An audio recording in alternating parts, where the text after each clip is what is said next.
Class 8th। अभी हमने आपको पाठ 7 जो पढ़ाया उसके प्रश्न उत्तर ये हैं आपके, देखिए। तो हम प्रश्न पढ़ के उसका उत्तर आपको पढ़ देते हैं। जनसाधारण किससे ज़्यादा प्रभावित होता है? तो उत्तर है जनसाधारण धर्म से ज़्यादा प्रभावित होता है। ठीक है बच्चों। नेक्स्ट क्वेश्चन है, मनुष्य जीवधारियों में क्यों सबसे अधिक विकसित और श्रेष्ठ माना जाता है? मनुष्य अपने अवयवों के बाहुल्य और उनके समायोजन और संगठन के कारण जीवधारियों में सबसे अधिक विकसित व श्रेष्ठ माना जाता है। अब फिर थर्ड क्वेश्चन है, हमारा जातीय व्यक्तित्व किसमें अभिव्यक्त होता है? तो उत्तर है, हमारा जातीय व्यक्तित्व हमारी जातीय मनोवृत्ति, जीवन मीमांसा, रहन सहन, रीति रिवाज, उठने बैठने का ढंग, चाल ढाल, वेशभूषा, साहित्य, संगीत और कला में अभिव्यक्त होता है। ये आपका आंसर नंबर 3 हो गया।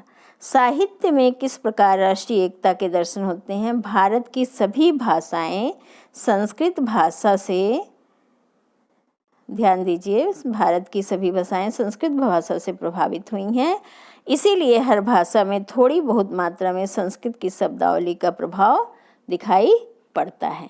अब आपका नेक्स्ट पेज आ गया और इसमें ये आंसर और भी जुड़ेंगे। सभी भाषाओं की जमीन व्याकरण प्रायः एक से ही हैं। भाषा की सुंदरता बढ़ाने के लिए फारसी, अरबी भाषा का प्रयोग किया गया है। साथ ही सभी भाषाओं का साहित्य भगवान राम और कृष्ण की पावन गाथाओं से अप्लावित रहा है। इससे हम कह सकते हैं कि भाषाओं का भेद होते हुए भी हमें इसमें राष्ट्रीय एकता के दर्शन होते हैं। अब आपका आता है, निम्नलिखित कथन की व्याख्या कीजिए। हमारे भारतीय धर्मों में भेद होते हुए भी उनमें एक सांस्कृतिक एकता है। तो बच्चों ये व्याख्या है, देखिए। निम्नलिखित कथन के अनुसार भारतवर्ष में, यहाँ पे बच्चों निम्नलिखित शब्द गलत हो गया है, आप उपर्युक्त लिखे, उपर्युक्त कथन के अनुसार, ठीक है। निम्नलिखित शब्द के स्थान पर उपर्युक्त कर लेंगे।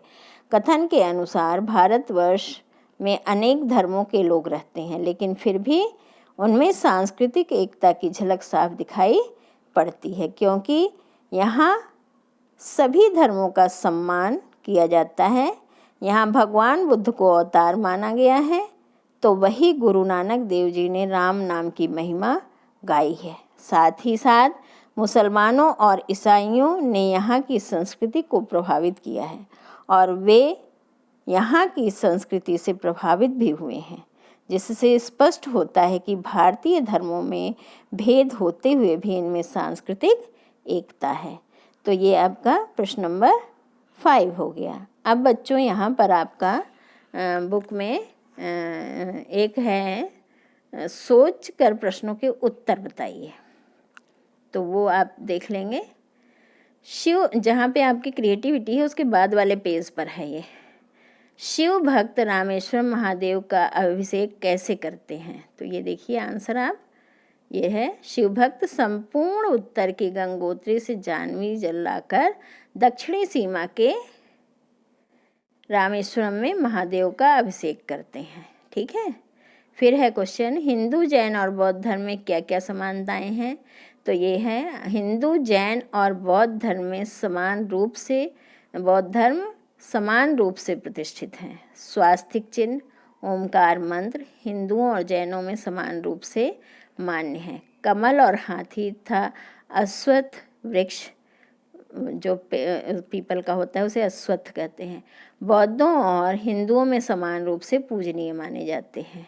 जैनों के अणुव्रत, हिंदू धर्म के योग शास्त्र में यम और बौद्धों के पंचशील प्रायः एक से ही हैं। तो इस प्रकार इनमें समानता है। अब आपका आता है थर्ड वाला, भारतीयों की एकता का मूल स्रोत क्या है? भारतीयों की एकता का मूल स्रोत अनेकता में एकता है। तो बच्चों ये आपका प्रश्न उत्तर भी हो गया। अब आप सब बच्चे इसको अपनी कॉपी में लिख लेंगे। ठीक है, सभी बच्चे सारे प्रश्न उत्तर को अपनी कॉपी में लिख लेंगे साफ साफ। ये 3 पेज में आपके प्रश्न उत्तर हैं इस पाठ के। एक्सरसाइज भी हमने बता दिया। ठीक है, और अब आप अपने परीक्षा की तैयारी तन मन से अच्छे से करें ताकि आप अच्छे मार्क ला सकें। धन्यवाद। All the best.